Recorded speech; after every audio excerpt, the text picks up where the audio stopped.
Hello and welcome to this, your Capricorn August 2025 reading and forecast. Hi, I'm Nigel Saint James, clairvoyant. Well, this month, to assist us, we have this deck called Tarot Apocalypsis, very generously given to me by a client, and it is stacked full of really beautiful imagery relating to ancient Egyptian and Greek religions. Now, sadly, I don't think we're going to have much time to touch on the imagery per se. Now, in the description, you'll see that I provide clairvoyant readings to you wherever you are in the world.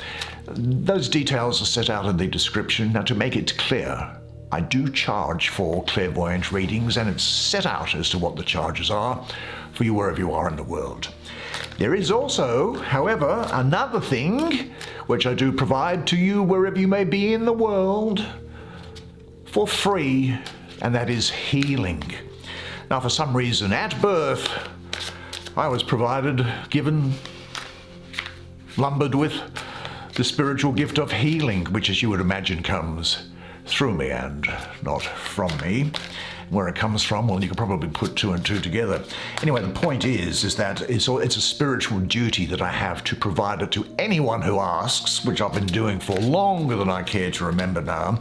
And the other thing is this: I cannot get anything in return for it. I wouldn't want anything in return for it anyway, because I'm helping my sisters and brothers. But this is calling out to you. Let me tell you, it's not a coincidence. Never is. There are no video advertisements breaking their way into this content, so we get to enjoy everything together, you and I, without any interruptions. So what's coming up? There is the sun. Well, we're in summer, it's a good time for that. There is the Nine of Wands.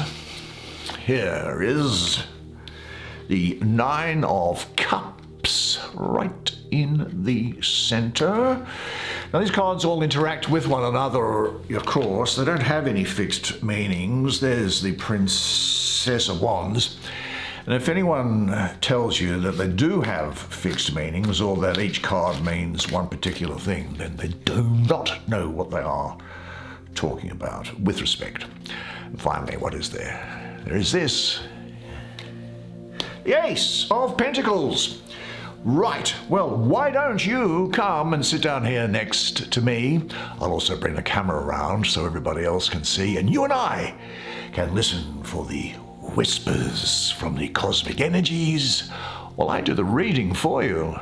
Now a time of some digging deep and showing some courage, I think. Wonderful success, wishes coming true, tremendous sun, individuality and courage again. I can't help but start with this, and because it's just such a cool card, painting. Now, this is, of course, the Ace of Pentacles, and here, and look, I know I didn't say I'd talk about the pictures, but it's being carried aloft by the waters in the middle of a sacred lotus, and behind it, I suppose, is the temple of, would that be Cambodia, Angkor Wat in the Khmer Empire, and there are some Buddhist, well, Hindu statues, which later were taken over by Buddhism. Now, the waters surrounding the base of that lotus, I think, represent the cosmic waters from which the earth arose. Certainly that's the case in Hindu mythology in any event. Remember always that the Ace of Pentacles is not the element of earth itself, but the beginning of those things associated with the earth for you. Stability, foundation, the material world, resources. Now, this is speaking definitely of a time for you this month where there are inner and outer riches, great success, the unification of your body and soul, material and spirit, heaven and earth. There's a wholeness with you. Really now the beginning of something tangible. I'm getting the feeling of prosperity and growth, material abundance, improving finances. Now, you may be in line for a promotion or a pay rise, or taking on some extra things that you enjoy doing. There's a lot of good luck around here, and I think you might find some unexpected value coming into you from outside, from someone else. Now, your body and your soul, maybe for a long time at odds with each other, well, they're now coming together in a harmonious union. This is really signifying, I think, now that you are ready to live a life that is both inwardly and outwardly rich, and all that is needed is already at hand. So give yourself up to the fullness of life and learn to use your wings. Now, what areas of your life would you like to make richer? This does speak of new beginnings and opportunities, and in this suit, those opportunities relate to, for you, I think, work projects and new business. Look at the colors that are in here. This could be a new understanding of yourself, maybe from, well, just observing nature and its seasons and what's going on out there. This is saying for you to really spend some time on looking at yourself and discovering and developing your potential, your inner wealth. It's really all here for you now. The opportunity is here. Say to yourself, wealth is my natural condition because it allows me to express the creative and spiritual potential that I have, and I am in harmony with the laws of nature. The overriding message coming through here in summary for you is this, that there is nothing that you cannot be. There is nothing that you cannot do. There is nothing that you cannot have. You are the most magnificent, the most remarkable, the most splendid being that the Beloved has ever created.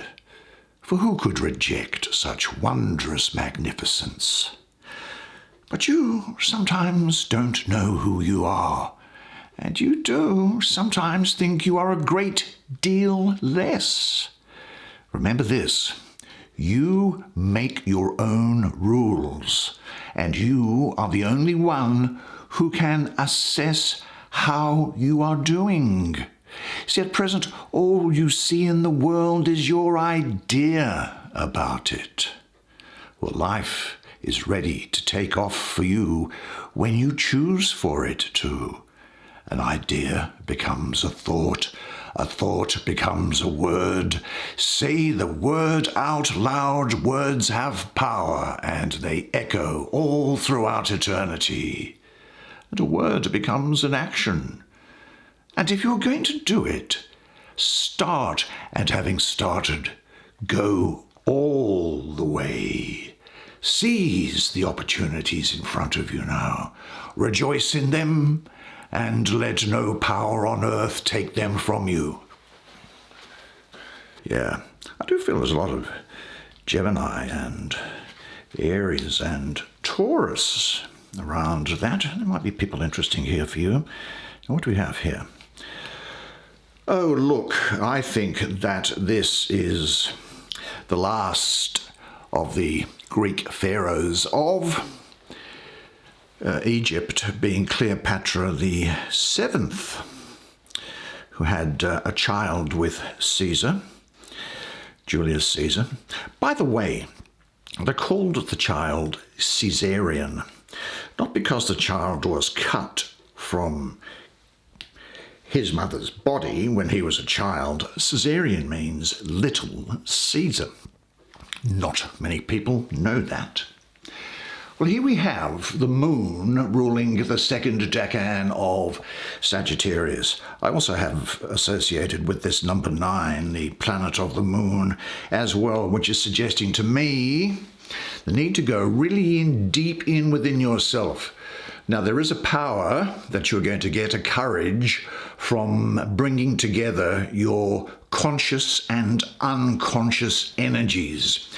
There's a great determination with you, strength of character, courage under fire, and you'll be defending, I think, what you have worked for. Now, there are hidden powers which are being awakened within you that you can apply towards a purpose, which of course is bringing success for you. And recognizing these unused potentials might set free more energies which you could experience as something unusual or new. There is a strength here that is growing from within you. And this is symbolized, I think, just by all this fire and these pharaoh signs around here. And the force of this newfound strength is going to banish away any ignorance or fear. Now, of course, there's an unconscious energy here. Sometimes when the unconscious becomes visible, you can be faced with many things you have covered up in order to avoid looking at them. And this can, I'll be frank, sometimes bring about fear of some sort. The fear of feeling painful wounds that you've covered over and hoped to forget. But there may also here simply be a fear of your own yet unproven strength, which now is reaching into all the areas of your life, reorganizing things around for you. And this new realization that you have, that's not going to allow any return to familiar situations of being, well, I'll call a scaredy cat or uncertainty. You have here now really the power of endurance. You can reach into yourself and discover new depths of strength and power that I don't think you ever thought that you had. Now, of course, there's going to be some obstacles here and there, but you have the strength to overcome them. You can now be reassured that you have what it takes to get by, even in times of difficulty and stress.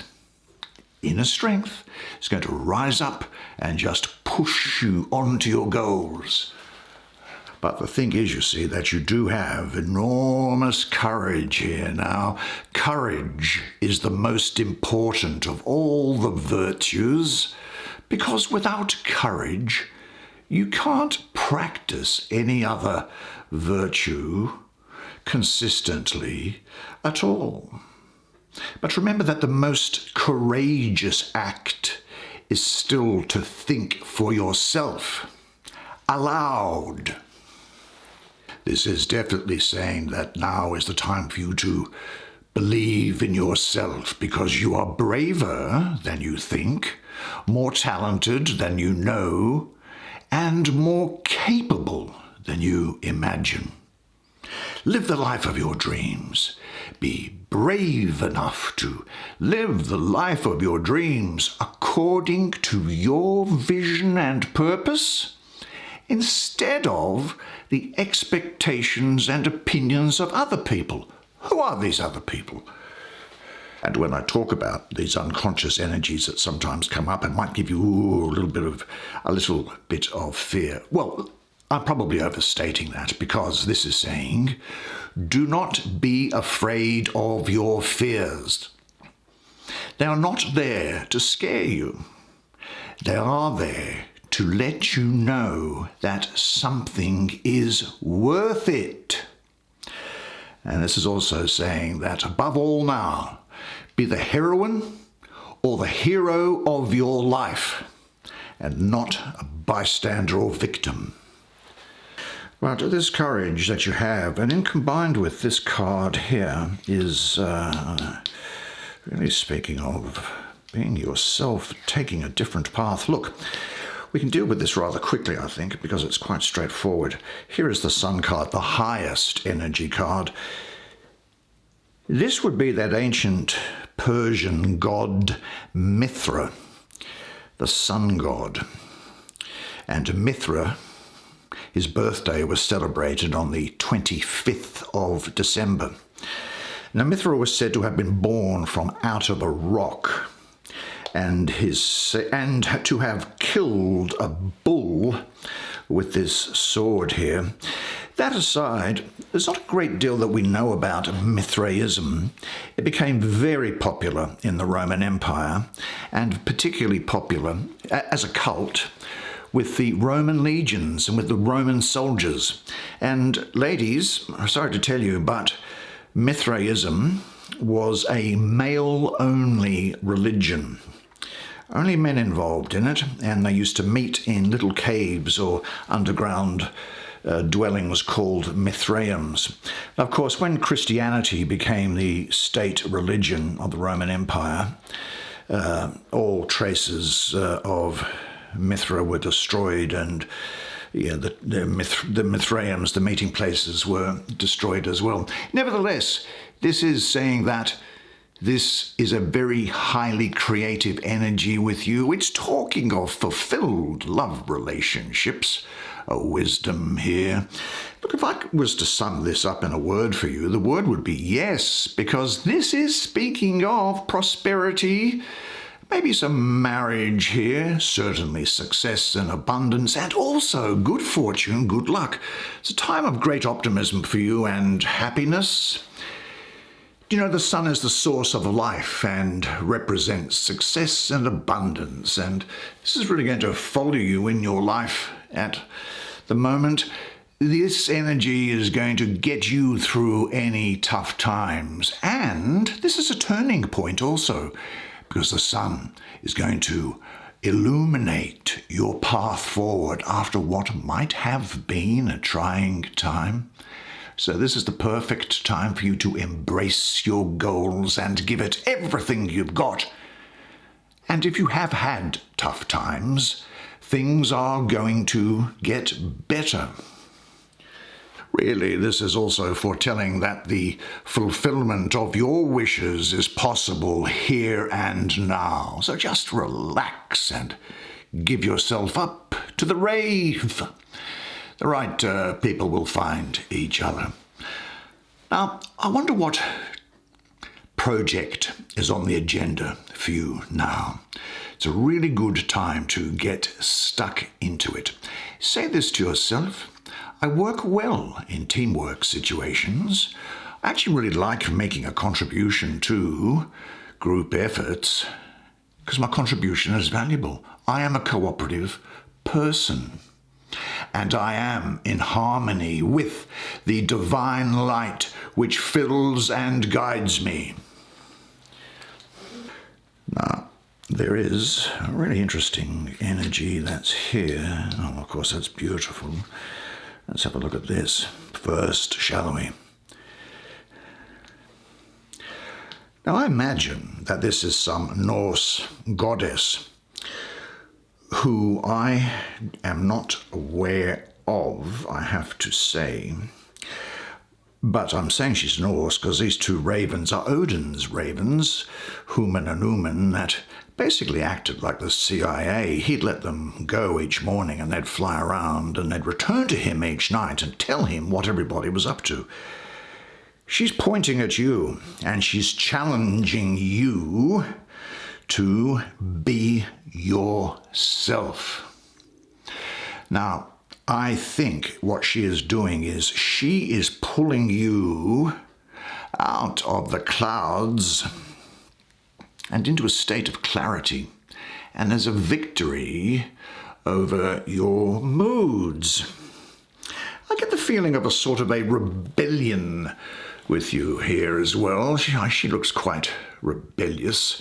Of course, these court cards can be of either gender, but I'm suspecting that this could be a young woman who is comes across as being something, at the present, as being something kind of stern and revengeful, firm. And when I say a young woman, probably someone under 50, and well, everyone's young compared to me. Someone who's quite firm and aggressive, skilled in the ways of the world and sorting things out, but someone who could be, from time to time, quite stern and may be seen by people as being aggressive. But there is a very good practical wisdom here.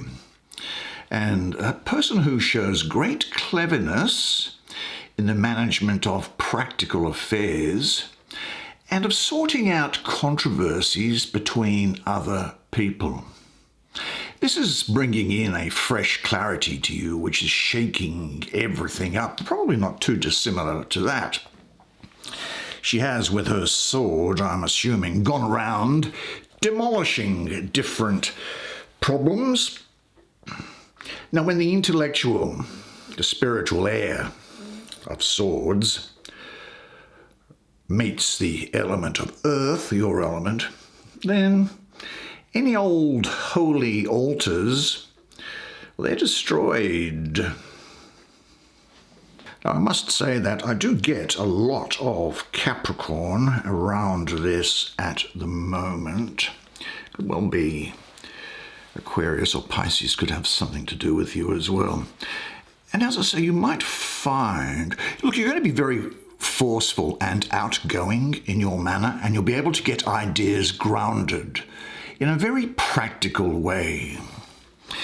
You might find that you feel that sometimes you are battling things internally and externally, and you will at this time be someone who follows what you want to do rather than serving another person. Now, some people might say, gee, you've gone off in this path here. What on earth is going on? But as it turns out, you've chosen right, ultimately, and gain and success will be your reward. Now, this could be things like following the heart or following a lifestyle. Maybe thinking about getting a business underway. Your thoughts and your visions, I think they are going to look to destroying the old. Remain true to your real ideals at this time. I think that she is saying to you, be who you are and say what you feel. Because those who mind don't matter, and those that matter don't mind. To be yourself in a world that is trying to make you something else, well, that's a fantastic accomplishment, and it's something that you are going to do.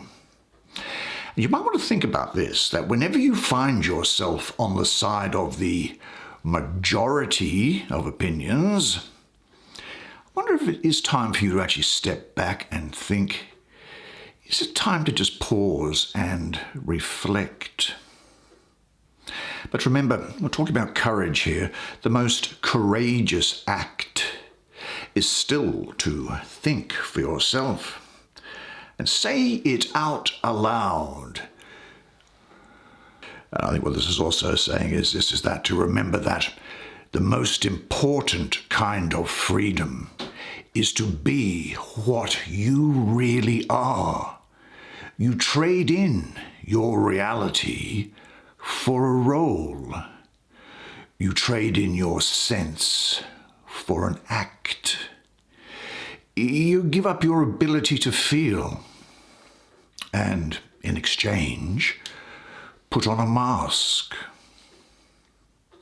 There can't be any change until there is a personal revolution on an individual level. It's got to happen first with you.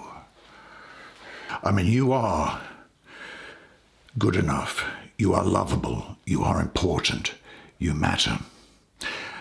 Do not be bullied into silence. Never allow yourself to be made a victim, and accept no one's definition of your life, but define yourself, and you will have this success here. And I think looking at this girl here, well, look, a girl should be two things: who and what she wants. And then, well, as I say, this just keeps on getting better and better for you. Here is Jupiter in the second decan, I think, of Pisces, which is great because Jupiter is a ruler of Pisces, and this is a really complementary energy because Jupiter's philosophical approach, it just sits really well with Pisces spirituality, and Jupiter is bringing you good luck and happiness. Now, there's bliss, overflowing love, deep joy, blessings. You're getting the fulfillment of the goal of love. Jupiter's softer concerns really are, well, which are things like care, compassion, and the spiritual life. Well, they are really beautifully expressed through sensitive Pisces. There's enormous capacity to love. Although, as is so often the case with this gift, it's often hard won through lots of difficulties in the past, isn't it? I'm just looking at these pictures, these cups here, symmetrically arranged, all is harmonic and balanced. There's a blessedness here which comes from total joy. This moment is filled with harmony and inner joy, so open yourself to it totally. Don't miss out. Where do you seek and where do you find happiness? Breathe and feel. And if you are alone, enjoy being with yourself. And if you are together with others, enjoy their presence. And when you do your job, do it with enthusiasm. Because if you do anything with enthusiasm, happiness is just an inevitable byproduct. This represents fulfillment. Things don't really get any better than they are. This is fantastic. Say to yourself now, happiness is my natural condition. A wonderful spread of cards for you. Made so much better for you being here. Well, I so enjoyed your company during that reading. And unless I see you in the meantime, either for a clairvoyant reading or for a healing, then I'll see you here again next month. And until then, remember one thing though, and it is this, that you are a legend. And I look forward to seeing you again next month. Until then, it's bye for now.